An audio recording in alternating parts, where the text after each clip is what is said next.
and welcome to another episode of Two Guys and a Chainsaw. I'm Todd. And I'm Craig. Well, this week we decided to do a movie that I had put on this list a long time ago. This is a movie that, when I was walking through the video stores, the cover always tempted me.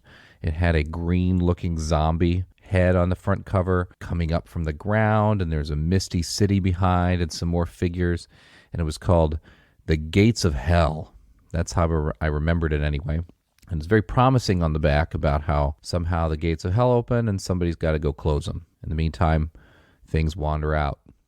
So I been wanting to see it for a while. It's a Lucio Fulci masterpiece, the first of his trilogy of Gates of Hell. I think people call it the Gates of Hell trilogy. I don't think they're actually conceived as a trilogy. I think they're just three movies that he made back to back that are more or less really gross with zombie-like creatures wandering around and killing people. I'm really selling this one. It's City of the Living Dead, 1980. Oh, man. So Lucio Fulci, we've seen his movies here before. And we've watched some Dario Argento films. We watched a really crappy Umberto Lenzi movie along similar lines. But we really, at least I remember really enjoying Fulci's film Zombie 2, which is the one that he did just before this one. And I really liked it. And then a couple years later, he did this one. And then he did The Beyond, which is quite well regarded, apparently. And then The House by the Cemetery, which is also a little better regarded than this one. But this movie's just batshit crazy. I don't know what else to say about it, Craig. I assume you've never seen this before. You don't really put these movies on your lists. No, not really. But that's one of the things that I like about doing this with you is that you introduce me to movies that I wouldn't put on myself. This isn't something that I would have chosen to watch, but gosh, I don't know. I mean, I hate to put the cart before the horse, but this movie was dumb. Really? How many times do we end up saying that? I mean, come on. What percentage of films do we basically by the end of the episode go, yeah, this movie is pretty dumb? Fairly high percentage. So there are a couple of major things that I had issues with in this movie. Oh, and only a couple? They're related, I think. Okay. One of them is that there were way too many characters. Yeah. Like, there was so much going on that it just seemed super not focused. I didn't even know who the main characters were supposed to be. Like, I didn't really know what I was supposed to care about. And it wasn't really until the end, like the last 30 minutes or so, that some of the characters started coming together. But even then, it was just really loose connections. And I didn't feel particularly connected to any of the characters. I didn't really care what happened to any of them. I didn't feel like I knew any of them well enough to care. So it was just kind of boring. Like, I don't know, zombies pop up every once in a while. I mean, there were some fun, like, gross moments. Like, that was kind of cool, I guess, but I swear, like, I was so bored. I was so bored the whole thing. Like, I was like, the movie's playing on my computer. I'm like looking at Facebook on my phone. I'm like, oh, here's a zombie. Yay. here's some weird guy finds a blow up sex doll. Fun. Like, oh, that was fun. the blow up, the sex doll that blows up mysteriously by itself, but at that point it doesn't matter. It's like, hey, if it's ready and willing. Oh man, I don't know. It was like you said, it's just kind of all over the place. And we've said this before, or I've said this before, in that especially when we do the Giallo films, is that the coherence of plot does not seem to be a major concern for some of these Italian exploitation directors. They really go in for style, and some of them have better style than others. And in some cases like this one, it feels like, I don't know, I feel like there's a style here. I mean, there's definitely some inventive camera work and some close-ups and some interesting things happening, but it almost feels like it's more centered around shock, gross, gory shock scenes peppered amongst nonsense. I couldn't follow whatever this was supposed to be, this plot. I mean, it starts out really creepy and atmospheric with this priest walking around in a graveyard. It's perfect Halloween type stuff, intercutting with a group of people at a seance, and the woman's like getting disturbed at the seance. At the same time, this priest just decides to hang himself from the tree. And this woman who screams at this point dies of fright during the seance. And Yeah. this is in New York, the seance anyway. The priest is supposedly in this place called Dunwich, which is a fictitious place, but it's supposedly, according to the movie, built on the ruins of Salem, where Salem, Massachusetts, where the witches used to be. But I don't think Salem's really in ruins. Salem, Massachusetts is still around. So, Right. And like I meant to look it up and I totally just forgot. There's isn't it it's Lovecraft, right? Who wrote the Dunwich Horror? yes. And I wondered if there was some connection there. I've read a little bit of Lovecraft and not a whole lot. I don't remember if I've read the Dunwich Horror. If I have, I don't remember it. Do you know, is there any kind of connection there, or is it just? I don't. I mean, I saw that Lovecraft was credited as a co-writer, like now clearly not a co-writer, but like one of the writers, as though it was inspired by him. But Gotcha. I can't imagine like what came out of this movie. I thought the Dunwich Horror actually takes place at a university. I don't remember. It's weird because so then this happens, and then you get the hard-boiled police detective who comes in, and his sole purpose is to kind of wander around the room and explain what everybody's name is and give a little bit of exposition. And the woman who is leading the seance, an older woman, basically says that this is all following the Book of Enoch. According to you, this poor girl is dead because of a book that was written 4,000 years ago, correct? That's right.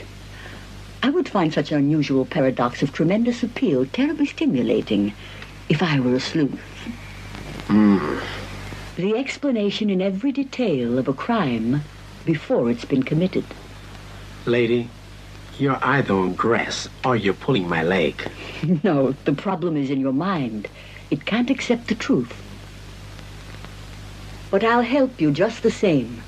In the Book of Enoch, the killer is... This Book of Enoch, whatever it is, I read some trivia that said that this is actually a non-canonical Jewish text. Mm-hmm. But who knows? It just says something about how the gates of hell will be opened and the dead will rise, blah, blah, blah. They're trying to set up some intrigue or something. Okay, so this girl who died, her name is Mary. When this other lady, she's this older lady, I don't even know who she is. She says to the detective or whatever, the killer is, and then she gets interrupted. Like, that's supposed to be some kind of big lead or something, but it never really comes up again. Like, I don't know. So this priest, Father Thomas, hangs himself in this graveyard, and then immediately the dead start to rise. Like immediately, and they start to emerge from apparently the centimeters of dirt that they are buried underneath. And it just, I don't know, when I've said before, the zombie genre is not my favorite. I'll watch them, fine, whatever, but there's just really no explanations. Like, okay, a priest killed himself, so the dead are rising. That's it. And apparently, like, the gates of hell have opened or whatever, but that's the explanation. But it's just Like a zombie movie. Just a few people focused around these people. It's not like the whole city's getting overrun. There's supposed to be this impression. I think as the movie goes on, you occasionally hear some news report. All citizens are requested to stay in their homes. Do not panic. But people are just wandering around doing their thing anyway. The only stuff that we really see happening revolves around this small group of people and how they end up dying and then coming back to life. So it doesn't even have that. It doesn't even have that sense like in the movie Zombie too. When he, at the very end, you remember it's like the dead are coming into New York after coming over on that boat, Yeah. and it just has a little bit more of an epic feel to it than this movie, which supposedly maybe is supposed to be kind of epic, but it still feels very small and very constrained. Well, and they act like Mary, this girl who dies, gets buried. Well, they start to bury her, but they're on union hours, so they don't finish. And is he a detective? I mean, who is this guy? Peter? Wait a minute. Yeah, he was a journalist, I think. Now, what he's investigating, I don't really know. And why he's hanging around the cemetery, I don't really know. He seemed interested in the fact that this woman died, but I mean, why are you going to go to the cemetery? That there's no information to get there. So he's just hanging, and luckily he hears some screaming and some banging from this coffin because it turns out Mary is very much alive. Now, she's not a zombie. She didn't arise like the dead arise. She just kind of arose like a person who they didn't check her pulse before they put her in the coffin. There's this interesting scene where he leaps on top of the coffin in the mostly shallow grave. And instead of just brushing the dirt away from the top and opening it up or whatever, he takes a pickaxe to it and almost kills her in the process. I know. In the like, it process comes like centimeters from her face. I'm like, well, thanks for helping, bro. Like, could you maybe not pickaxe my face? And But it does lead to a really cool image, and that is this great close-up shot of this hole in the casket and her face through it, and she's just screaming and she's bloody. And the movie's got nothing if it doesn't have these really striking images from time to time. Don't get me wrong, there are some other images in here that are supposed to be striking that are just dumb or poor makeup or just don't. They're not high art. None of this is really high art. But there's some moments that are genuinely creepy and crazy. So there's that. So this happens, and then Peter. Then there's these other three people. we say this happens, but there's also all kinds of other things going on too, and you have no idea how any of them are connected. Like, you don't even know who these people are. Like, we see a scene of this young, kind of odd looking guy who goes into an abandoned house, and I already mentioned, like, he pulls out what looks like a mask from under a bed, and then he throws it off to the side, and it immediately inflates into a sex doll, and he goes and he like starts like fondling the sex doll, but then he looks to his right or left or something and sees like a rotting baby corpse. Yeah. And then it just cuts away. And like, who was that? What is happening? And then there's a bunch of guys in a bar, and they're just sitting there chatting, and all of a sudden a mirror shatters and they kind of get spooked, and one of them says, "You forget who our ancestors were." Like, this is supposed to be some big clue or something, but it's not really. And like, then the walls split open, and the guys all freak out and leave except for the bar owner, and he's like, "Oh, I'll never get my money back for this building." It's so random. And then there's this lady named Sandra who's in therapy, and her therapist is Jerry, and like, we're being introduced to all these characters in the most random ways, and I have no idea how they're connected, because really they're not. No, I thought maybe one was the mother, one was the father, or some of them are lovers. And it's hard to say because Jerry has this sort of kiss later with Sandra, but she's supposed to be his patient. I wasn't sure what all that was all about. And then Emily's the younger girl who comes inside, and she ends up kissing him on the way out. And so he must be her father. I think he's her boyfriend. I think he's Emily's boyfriend. But the dialogue that they have in the scene, she says, "Well, I'm going to go see Bob again." And he's like, "Oh, should I be worried about Bob? You see him an awful lot." She's like, "Oh, well, just like whatever. I know what people think of him, but blah, blah, blah." It turns out that Bob is this creepy guy in the abandoned place who was playing around with the sex doll.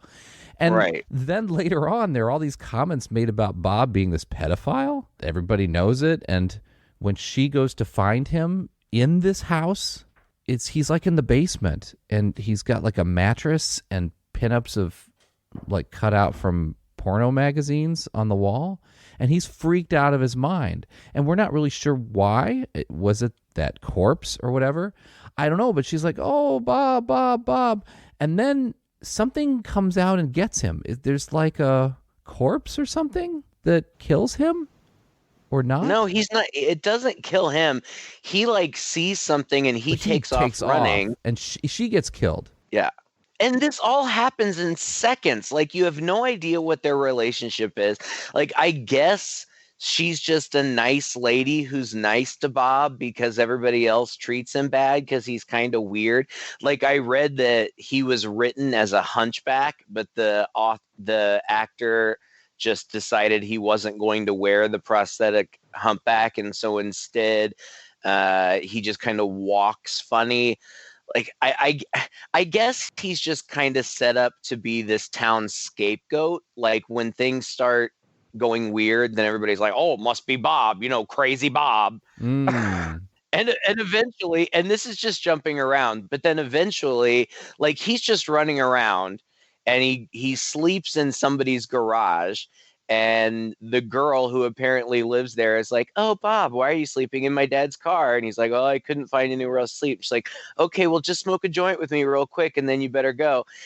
And then her dad comes out, and he's like, Bob, what are you trying to do to my daughter? And he takes him and he puts his head on this big table drill and drills through his head. Like, that was what? That was something. He becomes so murderous toward this guy. I just had to do a double take during this scene because I thought, wait a minute, is he a zombie? Like, this is like a zombie murdering scene. This isn't just like a guy pissed off at Bob murdering him scene. And then the next time we see them, do we ever see them again? They're just their bodies after this. Like, something happens to them. I don't even know. I don't know. I'm not going to try to parse it out. Then there's this couple, this teenage couple who are sitting in a truck. This is leading up to one of the most notorious scenes in this film. Yeah, there are two. Yeah. The drill scene is one of them, and it's pretty gory and shocking. This scene, they're making out in the truck, and of course the girl says, "Oh, I hear something. Something's going on," and she looks out the window, and suddenly the priest, who appears everywhere in front of everyone at some point, appears. And when you say appears, literally, like it, like just like pop, like here I am. It's like a jump cut. Right. Not big special effects here. Because they're not. That's the thing too. Like, they are corporeal, I guess, because they can hurt people, but they can also just like flash bulb into existence wherever they want to be, which is weird. I mean, it's almost like dreamlike.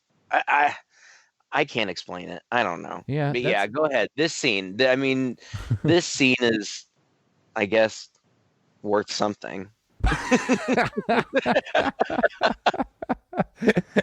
There's a lot of close-ups on eyes in this movie. Fulci loves to do close-ups on eyes.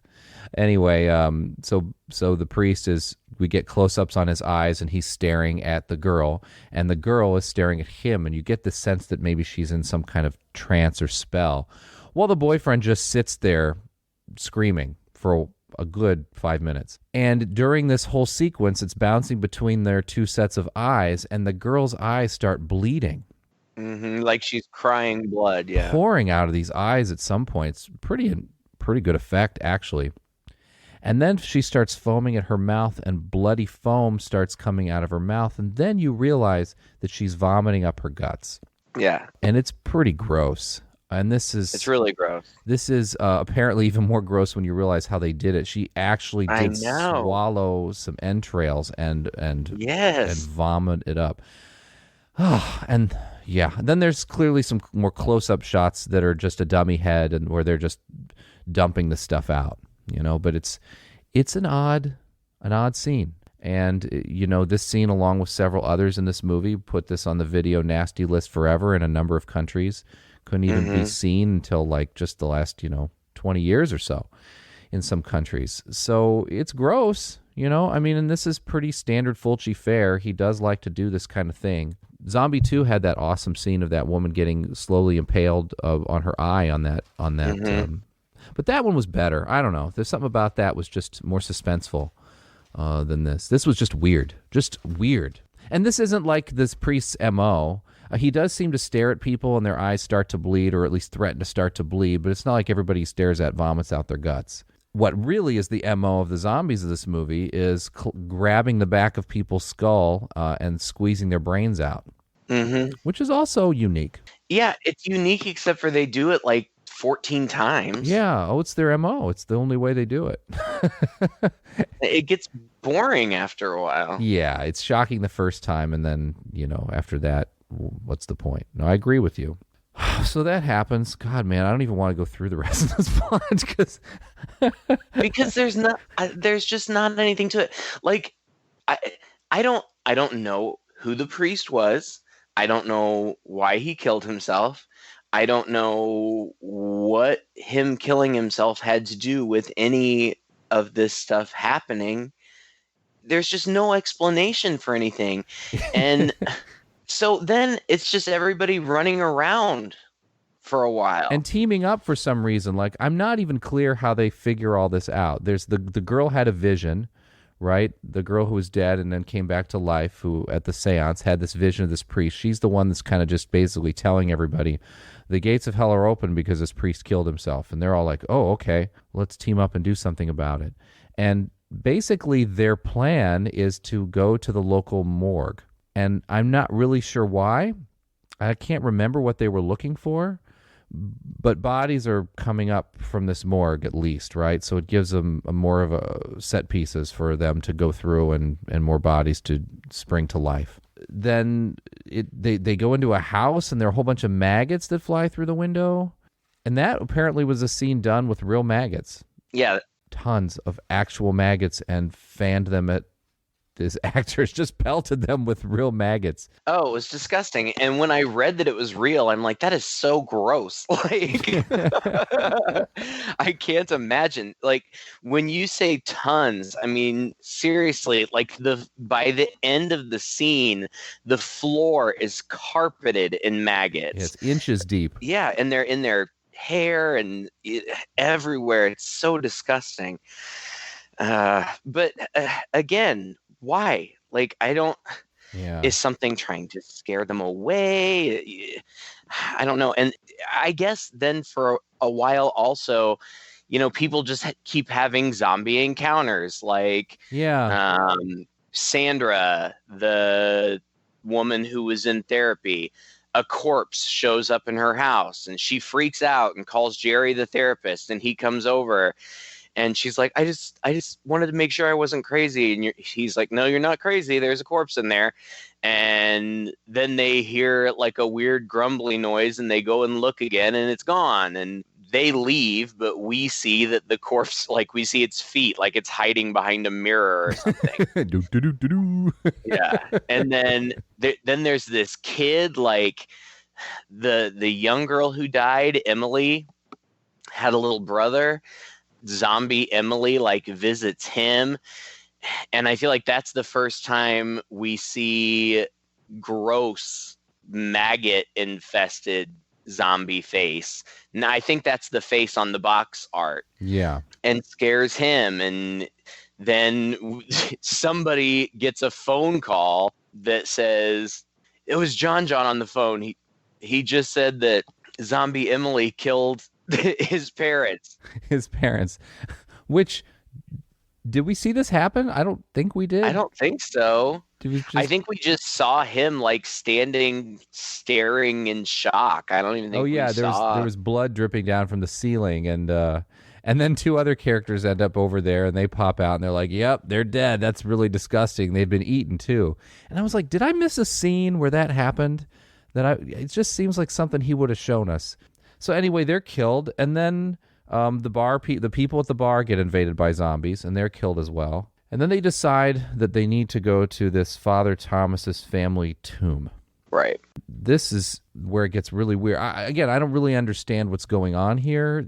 He hung himself, so they've got to go to the family tomb. When they go down into this tomb, which is kind of more of an underground catacomb type place, and they try to pry open the shelf that he's on in the catacombs. They open it up, and then they see that he's not in there. Not only is he not in there, but it looks like the other end of it's open too, like he burst out the other way.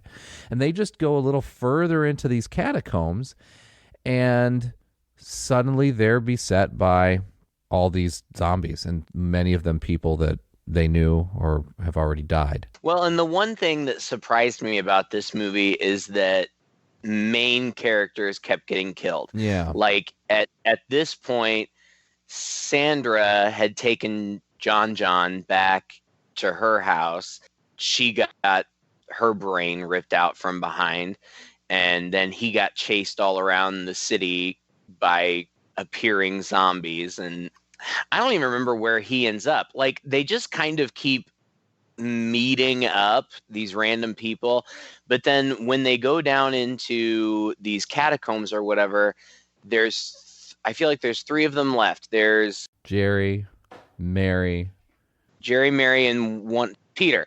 And Peter has been, I kind of felt like he was kind of the main character, like he was doing all this investigating. Well, when they're down in the catacombs, Peter gets his brain ripped out from the back. Yeah. So then it's just Jerry and Mary, and they're looking around, and they come to this room that has to be somehow at surface level because there's light coming through these stained glass panels in the ceiling. Yeah. Unless it's some sort of magic light, I don't know.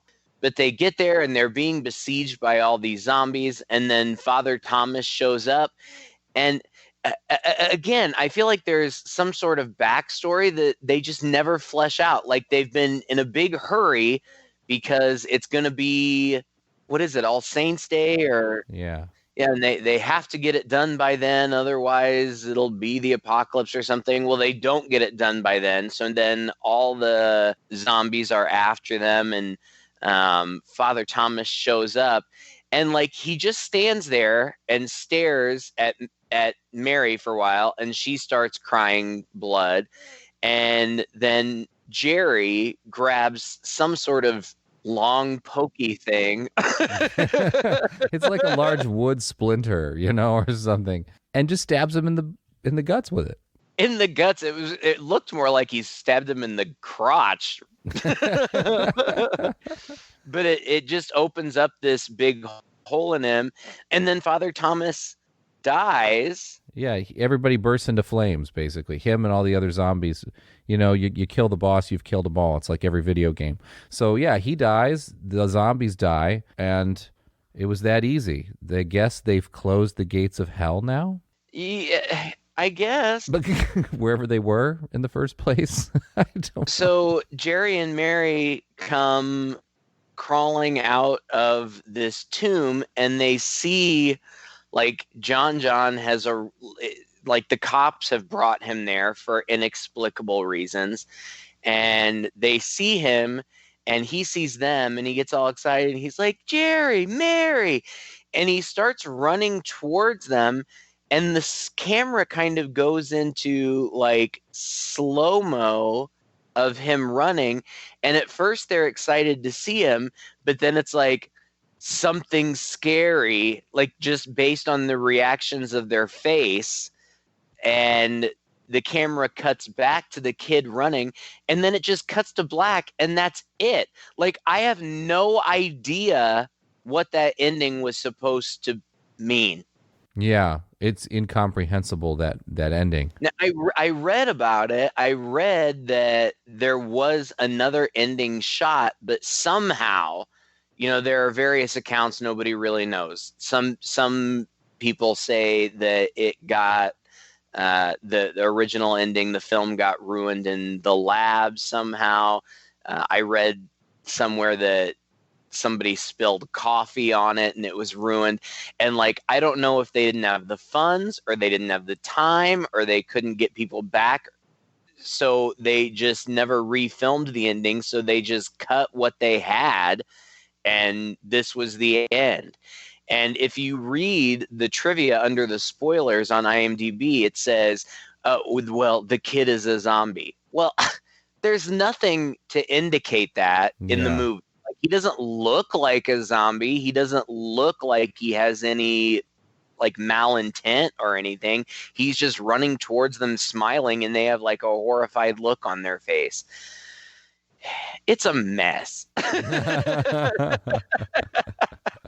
It really is. It makes no sense. It's all over the place. Too many characters. You don't know what's going on. The plot, whatever the plot is, it's incomprehensible. Like you said, it's really, for that reason, it's impossible to follow, and therefore it makes it not a lot of fun to watch. I mean, I would say that, the zombie makeup is quite good and gross. The scenes, like the father, whatever his name, getting stabbed through in the hole in his guts, are sufficiently disgusting and whatever. Well, so most of the makeup effects are pretty good. See, but I thought the makeup it looked like Halloween makeup, like Pasted on. I don't know. I mean, I mean, at times it did. Really, really good Halloween makeup, but makeup, like it didn't look organic. Like I remember seeing a zombie from the back, and just, people might not even pay attention to these things, but we're watching because we have to talk about it. And like, I just remember the back of this zombie's neck. I mean, it was clearly like brown and gray and green, like stage makeup. It didn't look like dirt and organic material. It was clearly makeup. Now, yeah, when you've got the slime and the maggots and all that ooh and goo on their faces, it looks good, but I've seen better. Well, yeah. Much better. Well, I'm not saying it's the best. I'm just saying I thought it was sufficiently shocking. And you're trying to say something nice. I'm trying really hard. I'm trying to pull a Craig and go, but with a couple beers and it's Halloween and you got a party going on and you're dumb as rocks. No, I don't even think a couple beers. Yeah, I think if you had a couple beers, you would turn this movie off and put something else. Like, there aren't even any boobs in it, for Pete's sake. I know. Come on. That was another major disappointment. I give me something to go on here. Give me something to watch. I have to agree with you, man. It wasn't that fun, and I thought this movie would be fun. And I, more than the two of us, I out of the two of us am the one who really finds joy and pleasure in watching these old Italian films, no matter how bad they are or silly they are. And I have to say, it's probably the first time I've been really disappointed. And that from a movie from a director that we know is pretty shocking and notorious, and has two extremely notorious scenes in it. It just wasn't enough to make the rest of the movie interesting enough to want to sit through. Well, and I liked Zombie too. I mean, That was good. These are not my favorite types of movies. I generally don't intentionally seek out older stuff. I mean, there's some older stuff that I grew up with that I have fondness for, and a lot of these Giallo films or Fulci, like Zombie 2, I probably wouldn't have ever seen them had you not chosen them for us to watch, and I've enjoyed them and appreciated them for what they are. And this one just felt like a flop. Like, it just didn't work. God. And I really think the biggest problem for me was that the scope was just far too broad. There were way too many characters. There was very little focus. There was no clear understanding of why anything was happening. It wasn't even really clear why any of these people were involved. Like this Peter, the investigator, why was he even there? Yeah. Like, I guess maybe initially he was investigating the death at a seance. Okay, that makes sense. But then they're like, oh, you have to go to Dunwich to investigate. Why? Why would he even go? Like, no, I'll pass. Thanks. But whatever. But by comparison, really, Zombie 2 was everything that this wasn't. Zombie 2 had atmosphere. It had kind of a theme to it. Remember, it was that voodoo. It took place on an island. It had genuine suspense where people were being stalked by zombies and they're crusty zombies coming up through the ground, and there were gross moments in it, but it wasn't really all about that. It was a fun movie, and there was a plot that you could follow. It was a simple plot. Yeah. It was a little out there, but it was still a plot. And this is just teleporting zombies popping up left and right. There's no real suspense to that, right? There's nothing interesting about it. And so it's just one scene after another is somebody getting their brain pulled out and, somebody puking up their guts and whatever, but nothing linking it together, nothing creating any sense of interest as to why these things are happening and any suspense leading up to it. Agreed. So yeah, you can skip this one, but I'm still interested in seeing the other two because the Beyond is supposed to be kind of his swan song. Well, and I've heard a lot about is it House by the Cemetery? Yeah, because we watched kind of a loosely based on that movie, more modern one. Remember? It was where there was those creepy guys coming out of the basement, the creepy with the white eyes and the black charred faces, and they were we are still here or something like that. We're still here. Yeah, that was it. We're still here. Yeah. So I mean, it's not like I'm just going to say I'll never watch another one of this guy's movies again. I just think that this happens to not be a good one, which is unfortunate. I mean, this is going to be a short episode. Maybe people will be glad because we usually go on and on and on. But, yeah. Well, we run a tight ship here, Craig.